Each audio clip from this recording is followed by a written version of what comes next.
إن الحمد لله نحمده ونستعينه ونستغفره ونعوذ بالله من شرور أنفسنا ومن سيئات أعمالنا من يهده الله فلا مضل له ومن يضلل فلا هادي له وأشهد أن لا إله إلا الله وحده لا شريك له وأشهد أن محمدا عبده ورسوله صلى الله عليه وعلى آله وصحبه ومن سار على سبيله إلى يوم الدين أما بعد.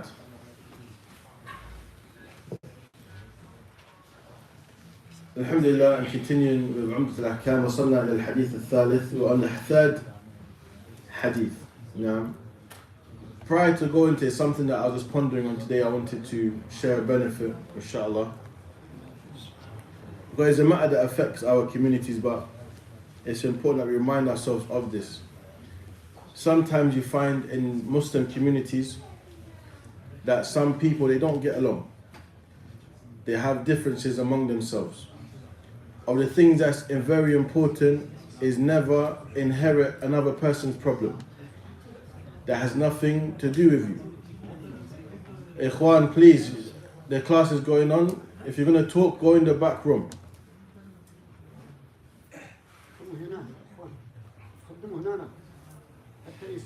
So as I was mentioning, because often you find sometimes maybe a person doesn't like someone, but they try to encourage their friends and other people not to like them too. And it's not based upon the haqq, it's based upon personal relationships. Even you find it occurs between students of knowledge and even mashaykh, unfortunately. When it comes to correcting mistakes and the likes, it's meant to be for whose sake? Allah. It's not something that is personal. So if you see someone making mistakes in the religion, you're correcting them for the sake of Allah, not because you have a personal vendetta against that person. So it's not befitting that you speak to others to also cause them to have ill feelings about a person. And that's why the Prophet Muhammad mentioned that namima is a form of sihr. Slandering, tale carrying is a form of sihr. It's a form of magic. Why? Because it causes people to dislike a person. Just like the sahir will cause you to love someone and the likes. When a person does namima, it's in order to make you dislike a person. So if a student of knowledge comes to you and say, I don't like that student of knowledge, or you shouldn't go to their classes, and you ask them, Tayyib, mad dalil, what's the evidence? If they tell you, no, I just don't like their style, or I don't like who he hangs around with, or my sheikh just warned me about that person, this is not evidence. This is not proof. Now, and we remind ourselves of this because sometimes a person is diverted away from goodness, distracted by getting involved in matters that don't concern them. And when you actually seek knowledge and pursue knowledge, you'll get the answers that you need. And you'll come to realize that which these people are calling to me to enmity towards this person, staying away from that person, is based upon desires, not based upon knowledge. Because what you find today, unfortunately, and the young, they're the ones who are afflicted with this the most. And Allah Musta'an, it's like, they're like scouts that go out giving their homemade cooked biscuits, looking for brownie points, extra stamps. And what they do, they start making these videos saying these are the only Salafi masajid in the UK. Go to these masajid and benefit. If they're not in this list, then they're not Salafi. How are you making a hukm on the whole masjid? And you'll find, Allah Musta'an, so many masajid in the UK were established by someone who's not even a student of knowledge. He's not an alim, he's never studied. He says, I have money, I want to do something of khair. What can I do of khair? Sadaqah jariyah. Someone says, open masjid. Tayyib, alhamdulillah, open masjid. But he's just a general Muslim. You say, are you Sunni? You say, yes, I'm Sunni. I follow Sunnah. I'm not Shia, for example. I'm not Sufi. You see? But now a person says, if they're not Salafi, then you can't attend there at all. Or even masajid that are upon Salafiyah, they're not from this branch. They're not connected. They didn't do the DNA test. My heritage, my Salafi heritage, it doesn't go back to Birmingham. If it's not connected like that, then you can't go to those masajid. كل هذا كلام باطل. This is falsehood.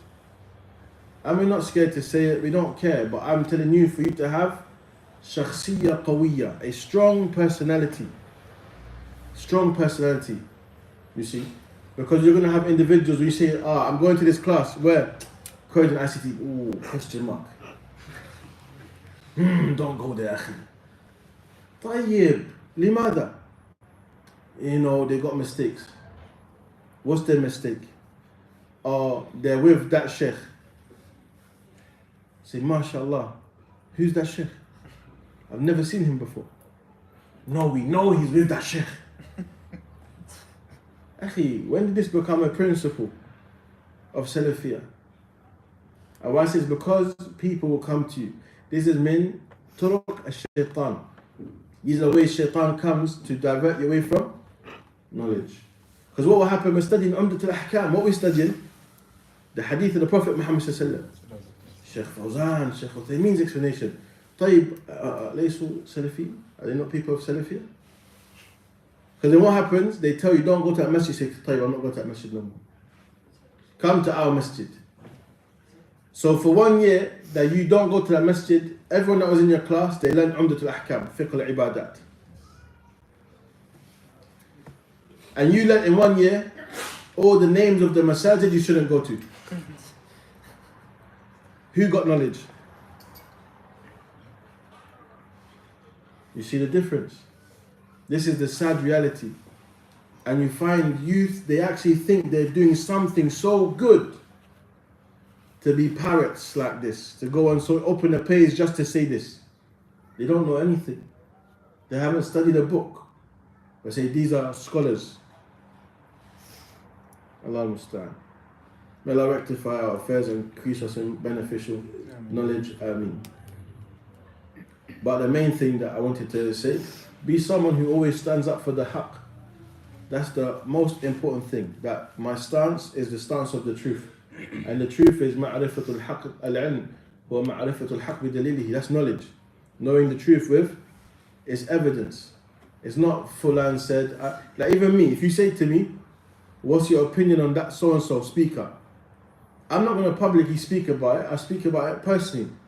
Tell a person, because again, not everyone is in a position they're able to handle certain things of knowledge. Say, لَيْسَ كُلُّ عِلْمٍ يُقَالٍ. There's a principle, not everything known is said. Because maybe me saying something about a speaker to a particular person may make them leave Islam. Or they never even seek knowledge again. Or they say, okay, forget you, I'm leaving all of you. I'm going to go to everyone who calls to love. Then he becomes Jama'at al-Tabligh or something. Allah musta'an. Because he wasn't ready for that information. And then again, you should expect from me, if I say to you, don't listen to so-and-so, that I come with what? Evidence. Principle. Proof. Not just, I don't like their style. La. That's not correct. Or he's not with me. Allah musta'an. So, inshallah ta'ala, we won't prolong ourselves with those matters, but from time to time we give that reminder for people to feel confident within their self and their Islam. The most important thing is that you know what is Salafiyah, you know what is the haqq, and you try your best to tread that to the best of your ability. And you don't become slaves to people that tell you how to live your life, how much food to eat, what to drink. You have to be careful. So the first hadith that we're going to cover today is the third hadith, and Abdullah ibn Amr ibn al-As wa Abi Hurairah wa Aisha عنهم. يعني كلهم رووا هذا الحديث. All of them narrated this hadith, where the Prophet Muhammad sallallahu alaihi wasallam, he mentioned, قال رسول الله صلى الله عليه وسلم ويل للأعقاب من النار. So we're still on the topic of what? Tahara. Naam. Wudu. So this hadith يدل على الاعتناء بصحة الوضوء, that a person gives due attention to perfecting their wudu.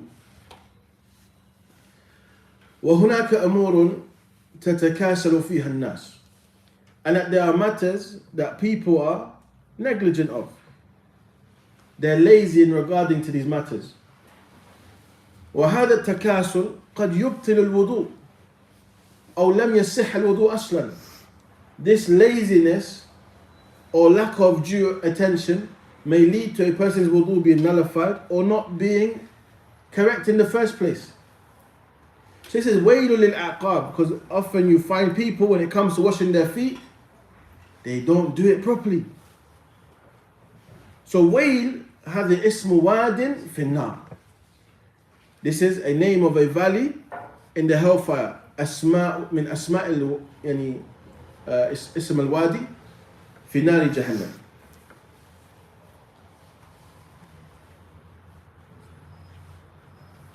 It's a name of a valley in Jahannam.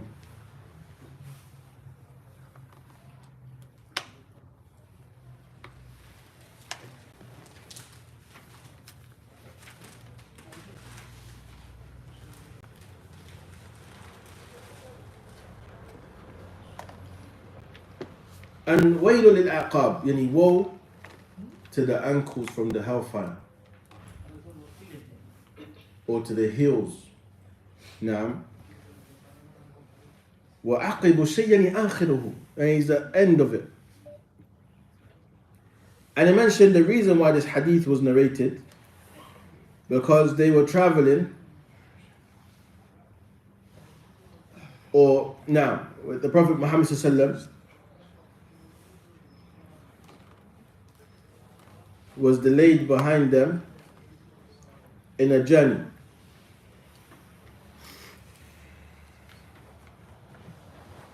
And he had caught up to them, but the time of Asr had come in upon them. So they were يعني جعلنا نتوضأ ونمسح على أرجلنا. So they began to make wudu and wipe over their feet. Then he mentions فنادى بأعلى صوته, he called with a loud voice, ويل للأعقاب من النار, woe to the hills from the fire. 3 times. He said مرتين أو 3, 2 or 3 times. He said it loudly. And Abu Hurairah, and he mentioned, the Prophet رأى رجلا يغسل عقبيه, that he saw a man when he was performing wudu, he didn't wash his heels. So he didn't completely wash his foot for wudu. So it shows, give due attention, pay attention to each part of your limb that is to be washed.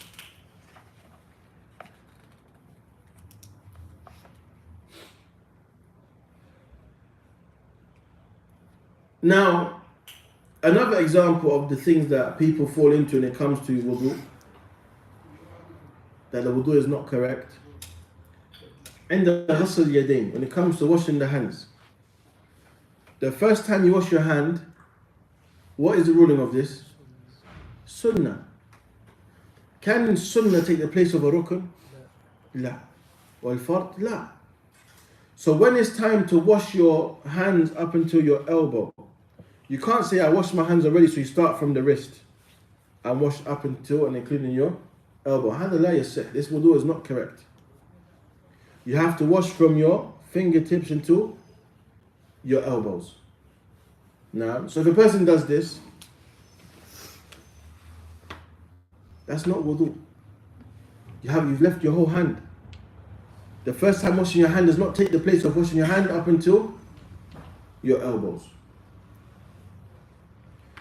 As we mentioned about the importance of da'wah to Salafiyah, this is from it, understanding the religion, fiqh.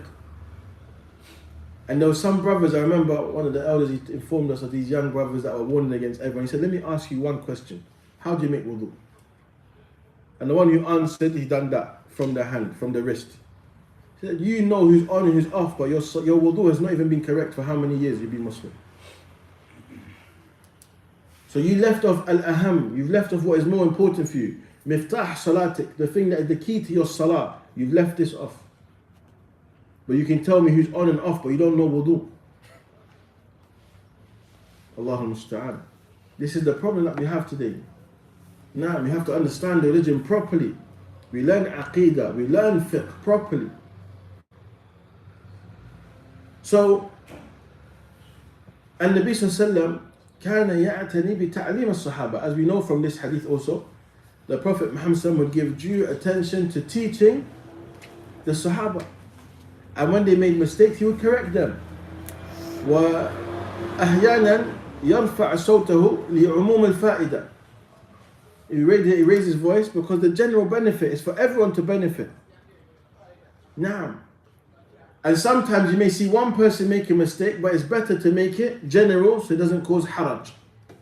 A person to have ill feelings. But there's also times when you have to be direct. But it's yastalzim al-hikmah. This requires wisdom, that a person is aware of the circles of the people that they are talking to. من كان طالب العلم ممكن يتحمل أكثر من من لا يطلب العلم. Someone who's known to be student of knowledge may be able to handle advice that is direct better than someone who is not per se a student of knowledge.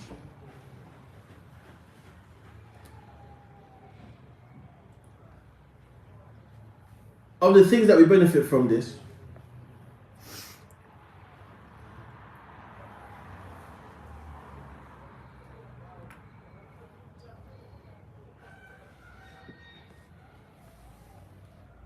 is the word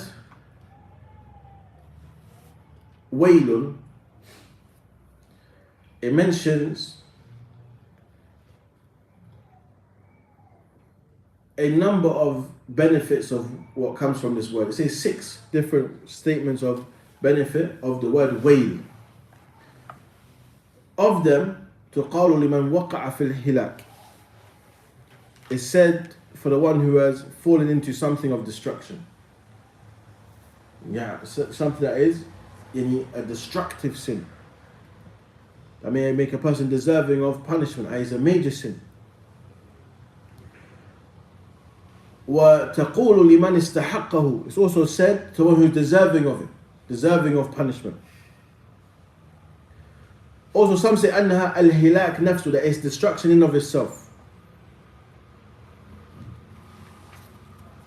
Also the 4th thing I said, مَشَقَّةُ الْعَذَابِ, the hardship of punishment.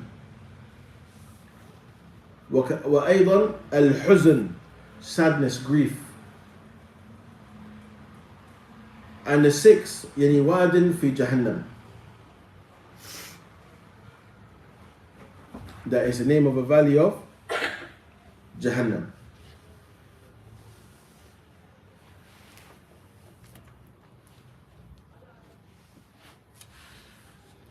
والأعقاب, as I mentioned before, يعني جمع عقب, وهي يعني طرفه وآخره. It's the end of something. So that's going to be the heel. The back of the foot, the heel.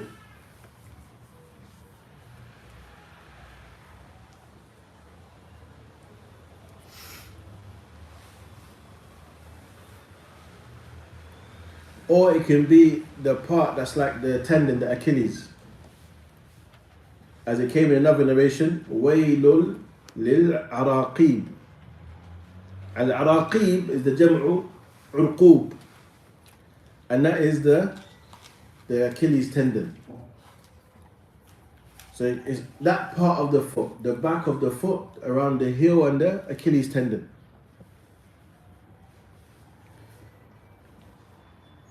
From this we learn لما كانت الطهارة أهم شروط صحة الصلاة. Purification being from the most important conditions of the authenticity of the salah, the correctness of the salah. فإن الإخلال بها إخلال بالصلاة في حقيقة الأمر.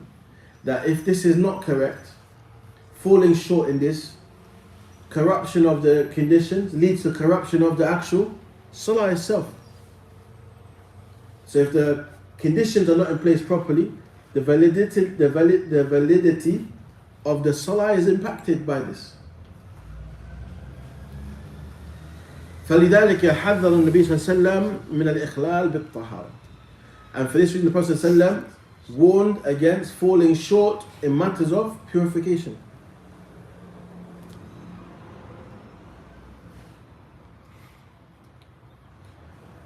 وهذا يدل على فضل إحسان الوضوء وإسباغ في الوضوء.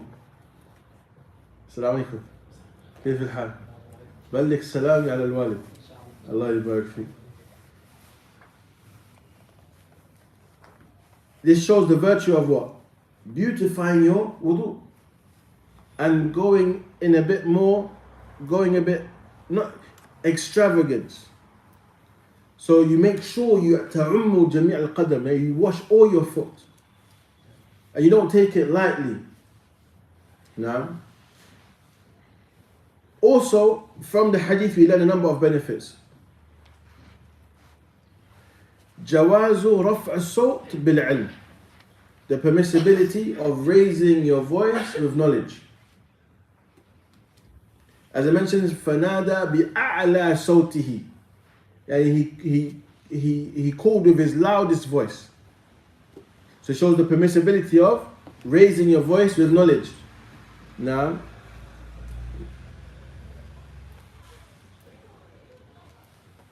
إذا دعت الحاجة إليه, if there's a need for it. وكذلك مشروعية إعادة الحديث, the fact that it's legislated and beneficial to repeat the hadith. I said the Prophet said it مرتين أو ثلاثا. I said it either 2 or 3 times.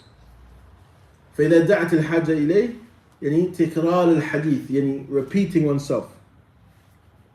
وهذا جاء في سنة النبي صلى الله عليه وسلم يعني عدة يعني مرارا. We find this a number of times in the Sunnah of the Prophet Muhammad صلى الله عليه وسلم, that when he mentions something he would repeat it a number of times.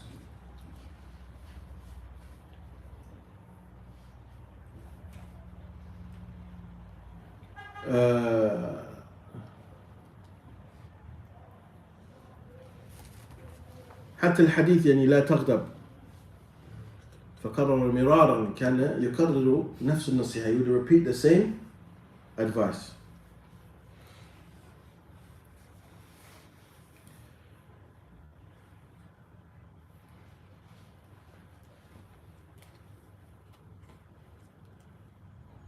أو كما قال النبي صلى الله عليه وسلم هل بلغت ثلاثا, he said هل بلغت يعني have I conveyed, هل بلغت 3 times he said it.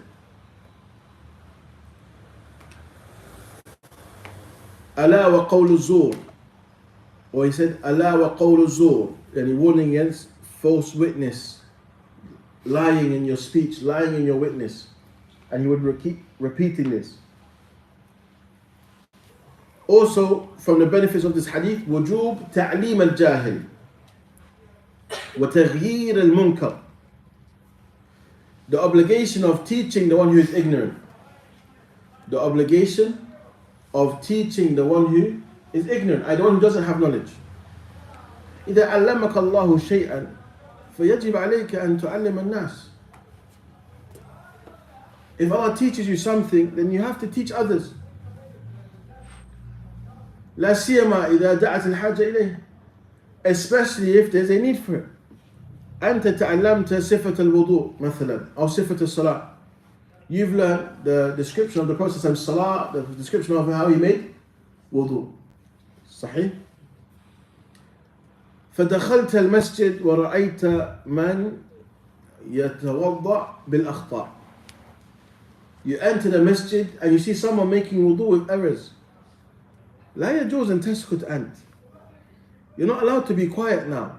لأن الله علمك الوضوء الصحيح. Allah has taught you the correct wudu. فعليك أن تعلم. وكذلك الذي يخطئ في الصلاة, the one who makes mistakes in salah, بعد أن ينهي صلاته خذه إلى الجانب وبين بلطف ورحمة, take him aside and clarify with gentleness and mercy. يعني كأنك تريد له الخير, showing that you want goodness for that person. هذا واجب.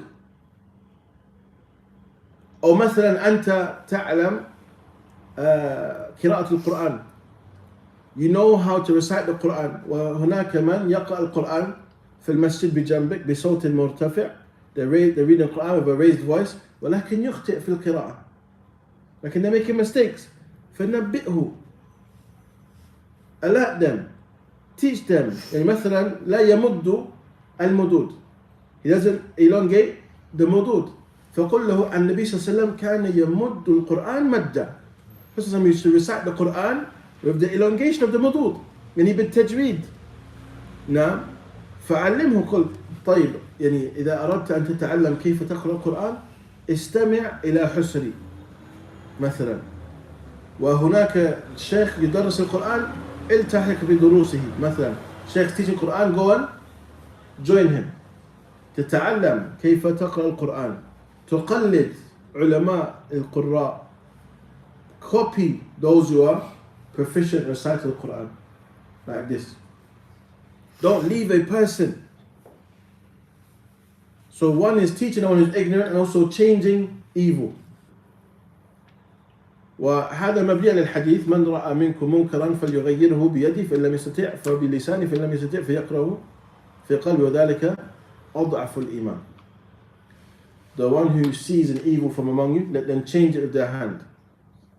This is for people of authority, fathers in the household, people of leadership, imams of masajid, and the likes. If you're not able to do that, change it with your hand. Change it with your tongue, أي ببيان العلم, by way of knowledge. فهذا لأهل العلم وطلاب العلم. This is upon the people of knowledge and students of knowledge. أن تبين للناس بلسانهم, to clarify with their tongue. If you're not من باب أهل السلطان أو أهل العلم, فيجب على جميع المسلمين البغض في القلب. If you're not from the people of authority or the people of knowledge, then it's an obligation for every single Muslim to have hatred of evil in their heart. In هناك ضال مضل, there's someone who's misguided. I don't know the name, and we don't even know the name. May Allah guide them. لكن يتلاعب بالدين. These people, they play with the religion. And he mentioned that you can also say وَذَلِكَ أَضْعَافُ الْإِيمَانِ. So he changes the word by adding a mad. And he said it means multiples of iman. How can the least daraja be better than was awla? Man sabaqahu bihada. Who preceded him in the likes of these statements? أي صحابي روى الحديث بهذا اللفظ. Which companion narrated the hadith by saying وذلك أضعاف الإيمان. هذا كلام فاسد. You're not going to say this is multiples of iman. لا أبدا. It's the lowest. And what emphasizes this? وَلَيْسَ وَرَاءَ ذَلِكَ حَبَّةَ خَرْدَلٍ مِنَ الْإِيمَانِ. In another narration, it mentioned there's nothing behind that, the equivalent of a mustard seed of iman. السنة بينة جدا محفوظة كما أن الله حفظ القرآن. Allah Ta'ala حفظ السنة. The same way Allah has preserved the Quran, Allah has preserved the Sunnah. كيف؟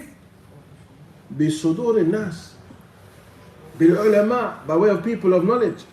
So if you hear someone say ذلك أضعاف الإيمان قل أنت كذاب. وقال النبي صلى الله عليه وسلم من كذب علي متعمدا فليتبوأ مقعده من النار. Whoever lies upon me intentionally, let them take their place in the hellfire.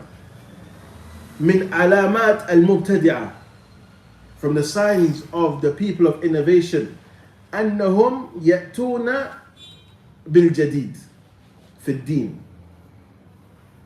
يأتون بالأشياء الجديدة بدعوى أن هذا تطور في المنطق. Subhanallah. With the claim that this is development of the intellect. Subhanallah, I was reading something. I was reading a book about inspiration of hifz of the Quran, to renew the drive. And it said someone tested Abu Huraira with a book. Tested his memory with a book. They tested his memory of a book. No plan. They came a year later and tested him again. And they said the way he spoke was exactly the same. 1 year later, it was exactly the same. They said he didn't speak fast or slow, nor did he hesitate.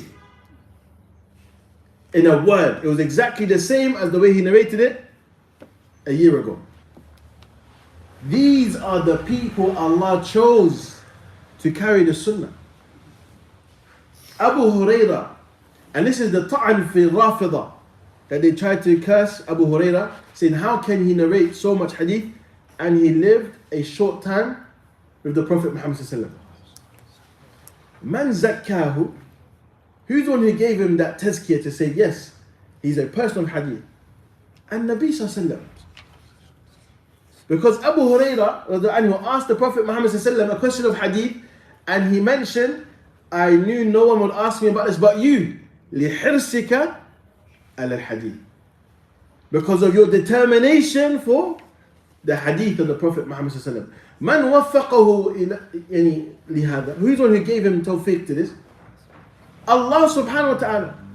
Allah ja'ala Abu Huraira radiyallahu anhu wi'a'an li ahadith an-Nabi sallallahu alaihi wasallam. Allah made Abu Huraira a vessel to carry the sunnah of the Prophet Muhammad sallallahu alaihi wasallam. Subhanallah. So when we hear people saying statements of يحرفون القرآن أو السنة, فهذا من مذهب اليهود. هذا من مذهب اليهود. Those who distort the words, distort the text. Now, فالله المستعان. التغيير المنكر البغض في القلب أضعف الإيمان. It's the weakest level of iman. It's not the most praiseworthy. It's not multiples of iman. No. For when you hear people like this, they say, when I say من يأتي بالجديد, those who bring something new, في العلم. لأن الدين كامل. The religion is what? Complete. ويصلح لكل زمان ومكان. And it's suitable for every time and place. وبينا هذا في تفسير. We made that clear in tafsir on Monday when we spoke about the first ayah of Surah An-Nisa. يا أيها الناس اتقوا ربكم الذي خلقكم من نفس واحدة وخلق منها زوجها وبث منهما رجالا كثيرا ونساء. أصل الخلق وسبب وجود الناس. The foundation of creation, Adam and his wife Hawa, and then man and woman is the means that Allah has placed on the earth for procreation. So he mentioned it's not possible for someone to be born except with the sperm of a man and the egg of a woman. Do we need to waste our time reading anything else about the alphabet people? لا. انتهى الجدال. The argument is done. متى قال الله تعالى هذا? When did Allah say this? Come on. Do we need to talk about anymore? لا. لكم دينكم ولي دين خلاص. This is the beauty of Islam. You have certainty. Don't entertain doubts. So even another thing to bear in mind, the people that يحرفون معاني القرآن, they distort the meaning of the Quran. بالوقف هنا لا يصلح الوقوف. In places that is not befitting to stop. They stop in parts that is not befitting to stop. من العلوم القرآنية يعني مهجورة. The science of Quran that has been neglected is علم الوقوف, الوقف, knowing where to stop. وهذا لا يمكن يتعلمه هذا العلم إلا من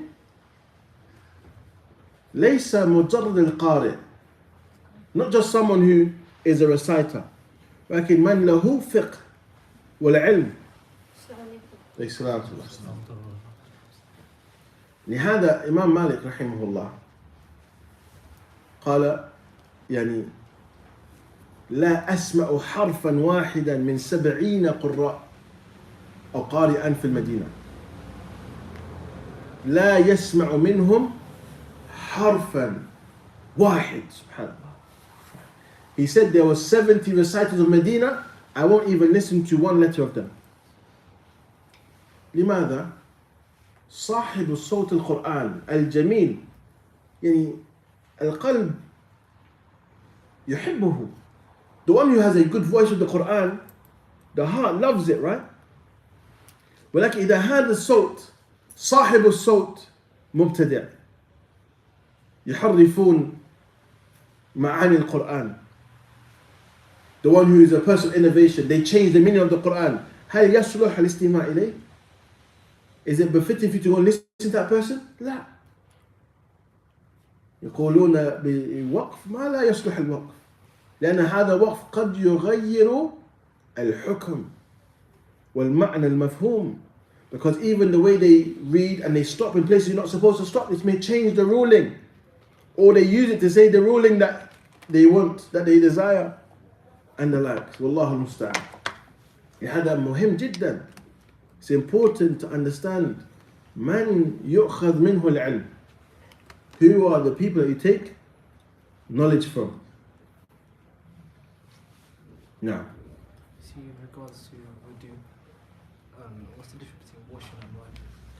so when it comes to washing and wiping, the difference between washing and wiping. Wiping is you just wet your hand and you don't keep water, you don't have a hand, just the water that you've wiped, that you've touched, you wet your hand and you just wipe. Now, but as for al-ghusl, washing, is إيصال الماء إلى يعني عامة عضو يعني to all of that limb مع الإبلاغ في الغسل, and you also emphasize the washing. So for example, تمسح الرأس, you wipe the head, you don't wash the head. I got a question the other day, it was funny for me, it's like just a moment of laughter, not at the person but so the question was, for example, what's the ruling of if you forget a part of your wudu, such as the nape? So what was the answer? The nape's not from wudu. You didn't forget it. Alhamdulillah. It's good. Wudu is sahih. So alhamdulillah you forgot to do that one. That is praiseworthy forgetfulness. You know, because the nape is not from the parts of wudu. Okay? Now, so sometimes the things that we mentioned may seem off topic, but it's not, because it's from the fiqh of the hadith. So we're talking about munkar and inhiraf. It's related to the subject of at-taghyir al-munkar. This is something you can talk about for يعني محاضرات ودروس ومؤتمرات, conferences, series of lectures. الشيخ الإسلام ابن تيمية له كتاب رحمه الله معين في هذا الباب, الأمر بالمعروف والنهي عن المنكر. هذا يحتاج الفقه for a person to understand the reality of the commanding the good and forbidding the evil. It comes with fiqh of the religion, because when it comes to changing the evil, you have to ensure that it's not going to lead to another evil that's the same or greater. But that's when it's not permissible to warn against the evil. Because for example, I mentioned earlier, sometimes people are not befitting to be listened to, but they're known just for general talks. So the new Muslim might listen to that person, why? Because they want that izdiyad, imaniyat, those the things that iman boosters. They don't know nothing about fiqh, they don't know about aqidah, they don't know about sirah. It's just general benefits. Now, before warning that person from a speaker, what do you have to do? You have to take them aside and say, let me teach you some principles. Let's go through this book that teach you the principles of Islam. Don't say people of Sunnah, people of innovation. They don't understand that yet. Tell them, I want to go through something that is important for us to learn as beginners, the principles of Islam. And then when you're teaching them, what are you giving focus to? Evidence. Look, Allah says this in the Quran. The Prophet said this in the Sunnah.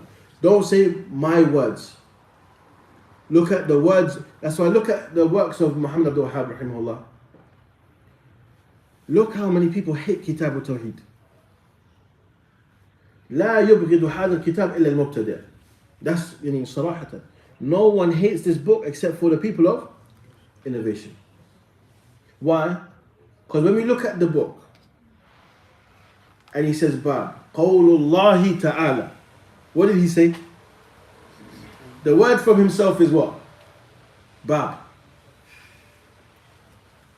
He says Allah said, and from this we derive, this is the ruling. He said the Prophet Muhammad said. Is he speaking from himself? طيب. So if you don't agree with him, you cannot come and say, I disagree because I believe, I say, my sheikh says. You have to say what? Because Allah said here. Because the Prophet Muhammad said here. You have to also say, I disagree based upon what? Evidence. And this is of the manners that is lost among students of knowledge today. You disagree with someone of knowledge, their stance. Okay. Don't start calling him Abu Himar. Don't start distorting his name as disrespect. Don't start just referring to them in alphabets by saying this person's name, for example, Ahmed ibn Zayd. Don't say ABZ. This man ABZ. أين الاحترام؟ نعم. أين الاحترام؟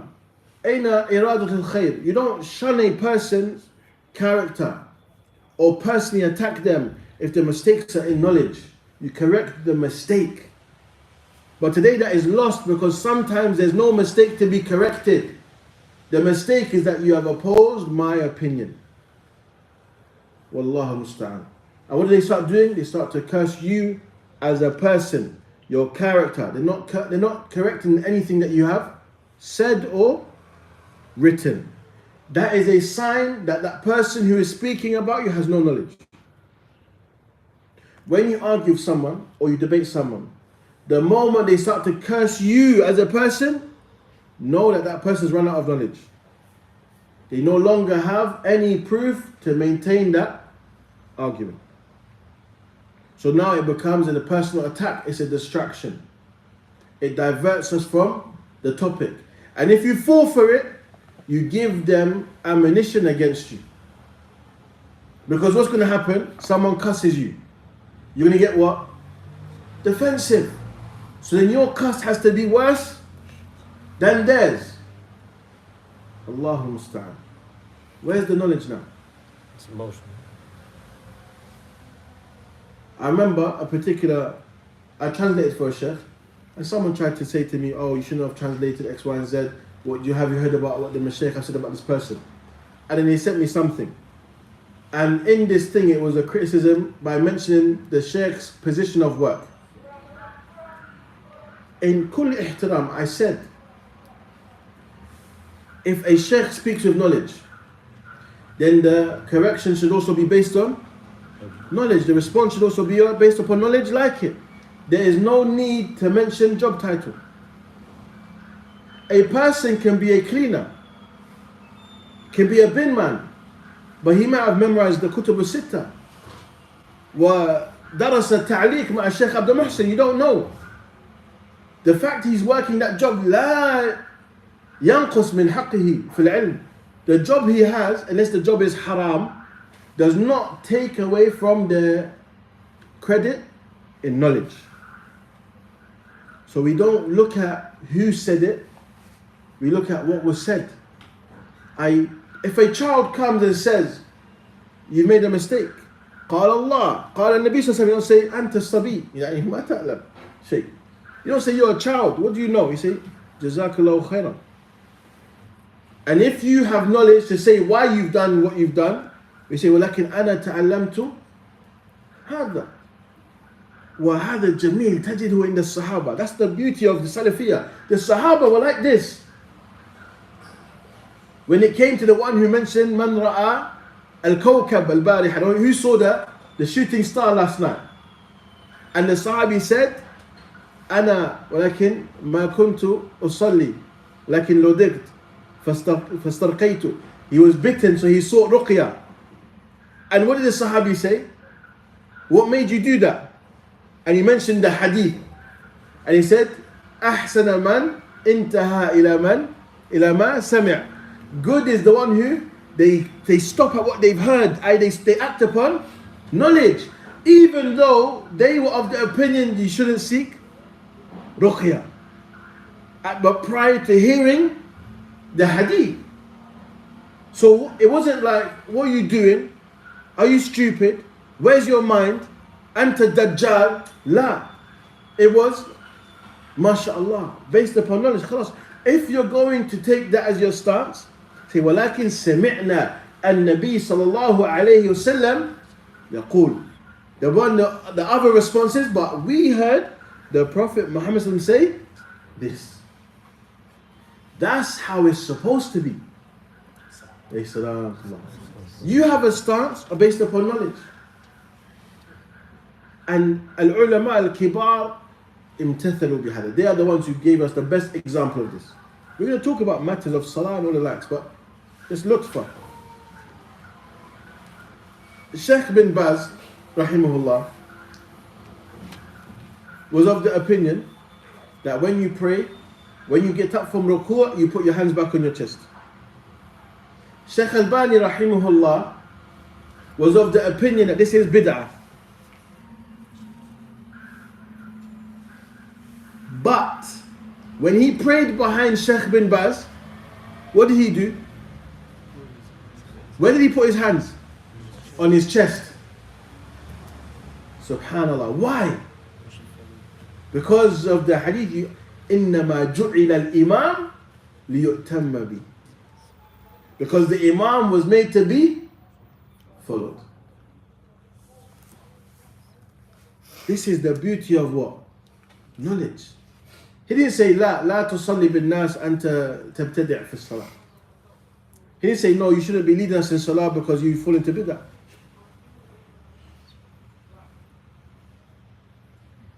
هذا مسألة اجتهادية. This is the beauty of knowledge. Wallahi, when you study fiqh, and that's what we're trying to do together here, it allows you to become tolerant and merciful in its correct place. That when you see someone doing something different, for example, we was walking the other day, the brothers, they mentioned there's only one masjid in the area, but they heard that the Imam, he says, Ya Allah, Ya Muhammad. Hada mada. What is that? That's shirk, yeah? That is the type of things you can't pray behind a person for. So I said, طيب. هو قال لي جاءني ثقة. Someone who I trust told me, I said, طيب. اليوم هذا صعب أن نقول جاءني ثقة. I said, today is very difficult just to say someone I trust told me this. I said, it's better for you, go and ask the Imam. Yani mustafsiran. Whenever you want to correct a mistake of someone that may have more knowledge than you, don't go guns blazing, as they say. Go with the intention of a student of knowledge.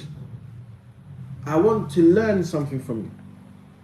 Or I heard that you say this, but I want to know, I'm new to seeking knowledge. I just want to know, where did you get that from? Or what's the basis that you follow that you would say such a thing? Because you never know. Maybe you can open his heart to see that this is not to be done. This is a mistake. And then he leaves it. Who gets the reward? You. And then he starts to correct it. Who gets the reward for all of those actions? You. And that's why I mentioned the story to them, and they realized, they knew the story as well. Sheikh Abdul Razak al-Badr, hafidhahullah ta'ala, this is the son of Sheikh Abdul Muhsin al-Abbad, Muhaddith al-Madina, one of the only scholars of recent to teach all 6 books of hadith in the Prophet's masjid. He only retired recently. Why did he retire? Why did he stop teaching? Because of his age. And he doesn't want it to affect his memory.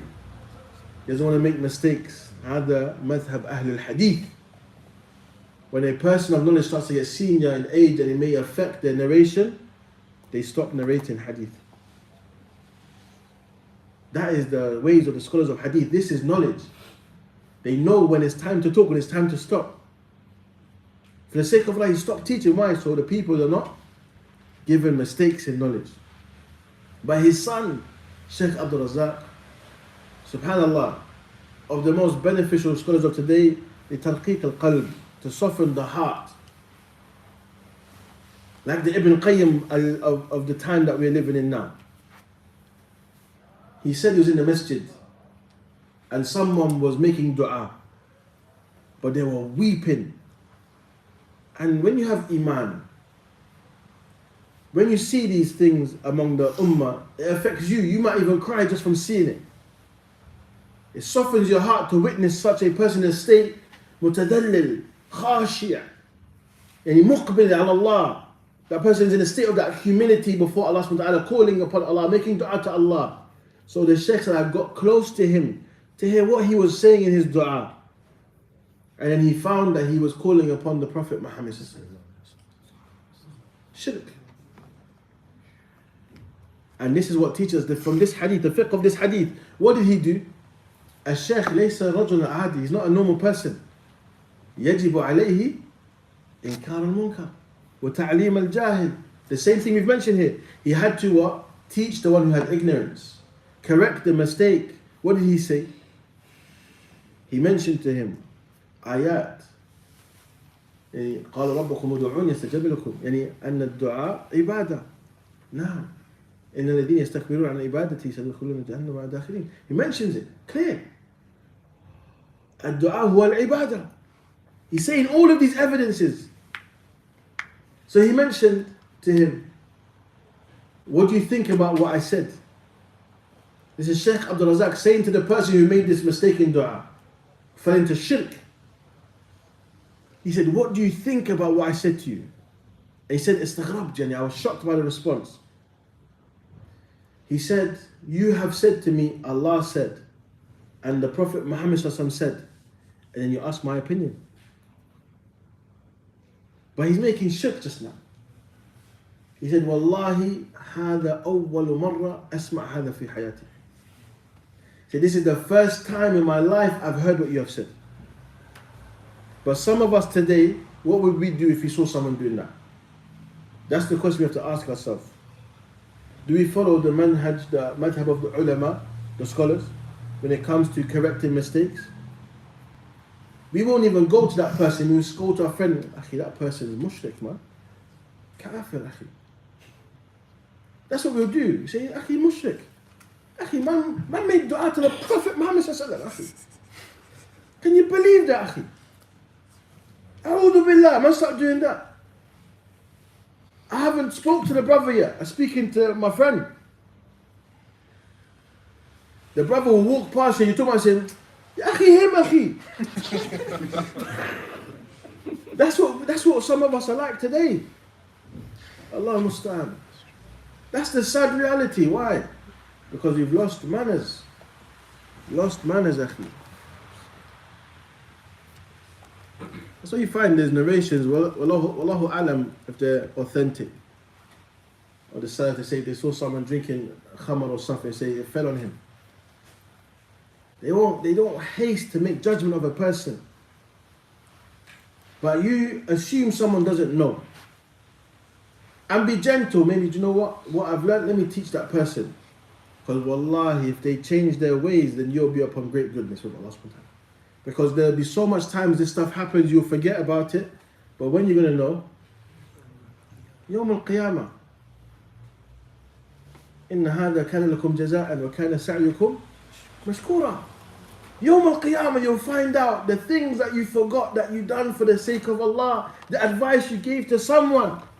And the Nabi says, Waylul li'aqab, small words. But everyone who heard it knew, now when I make wudu, let me pay attention.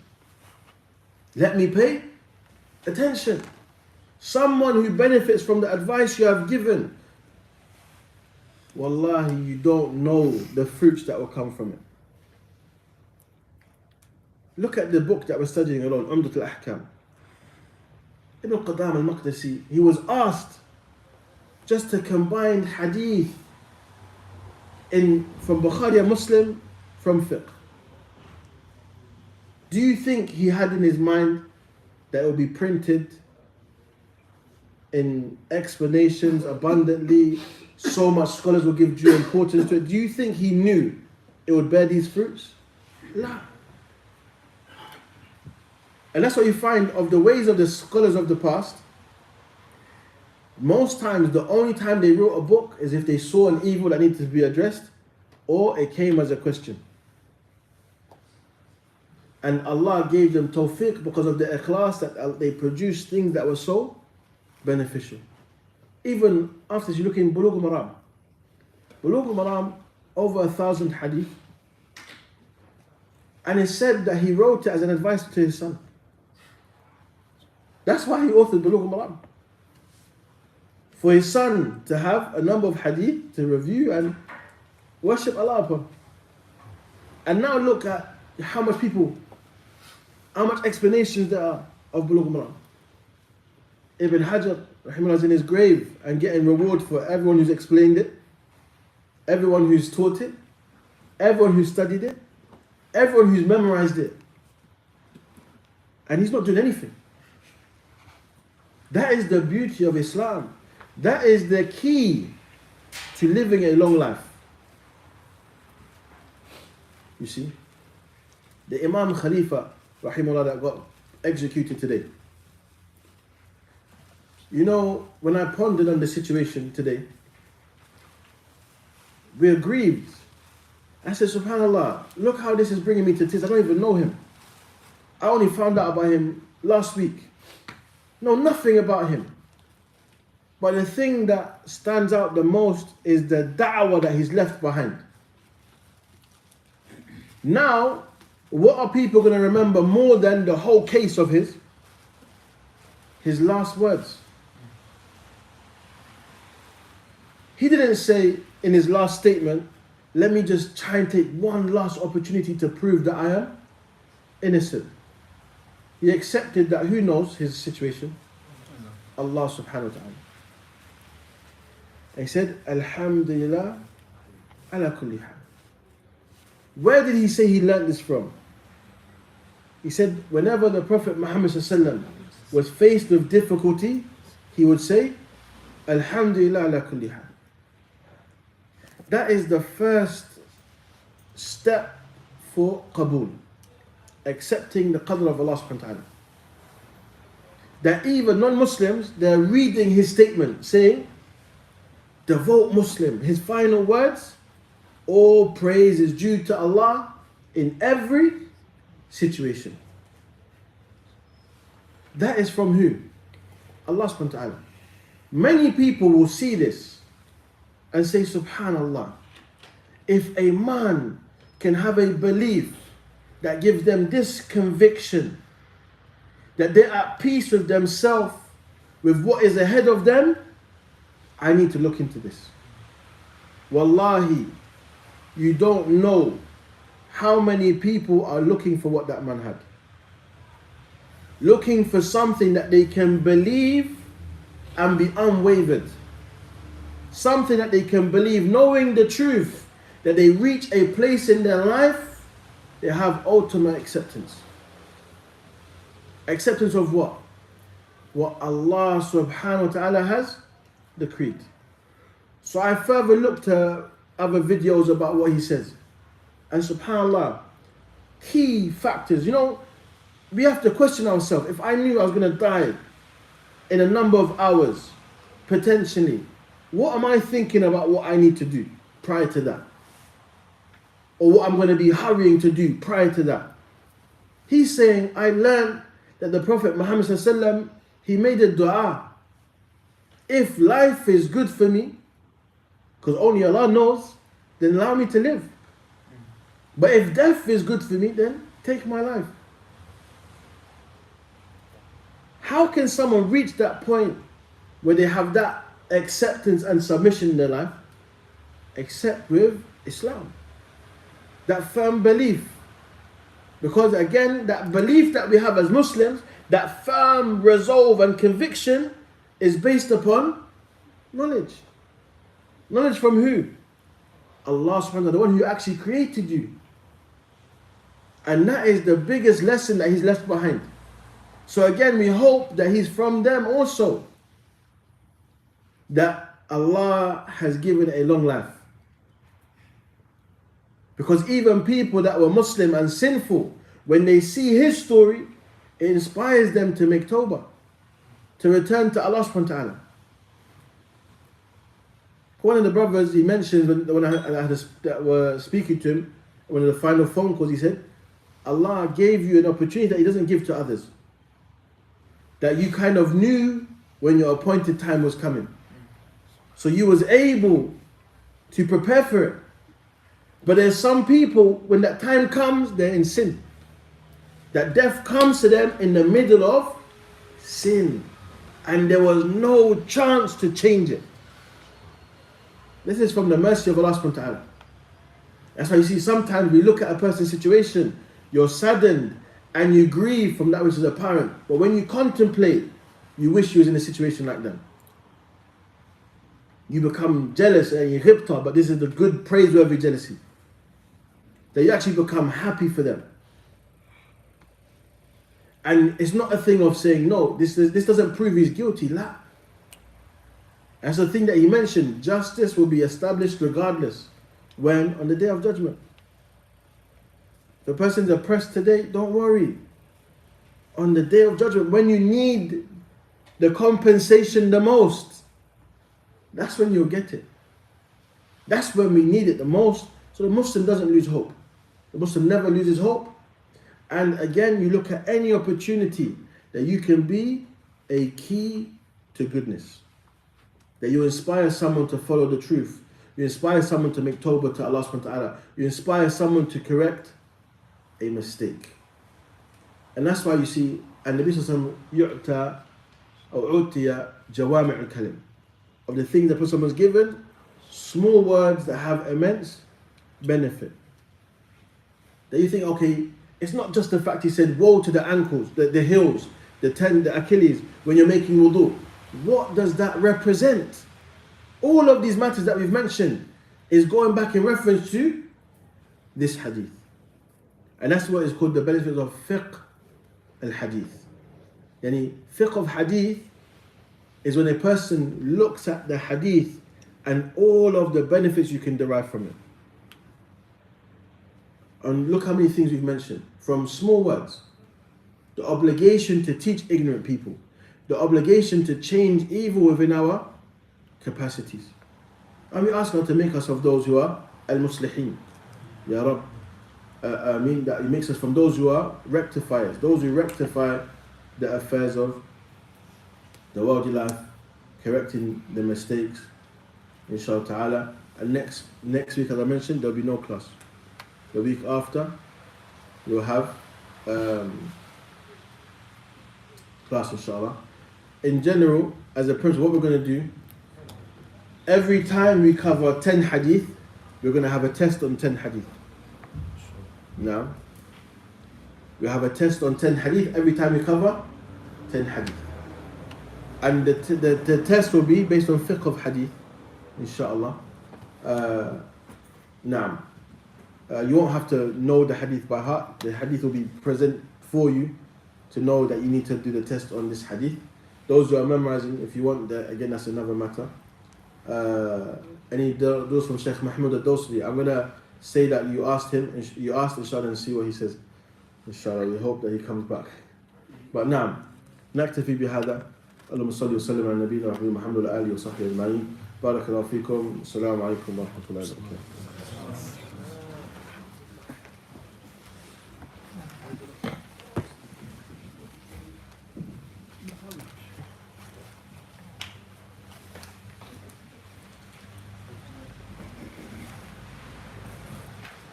No. And if that is, Oh yes,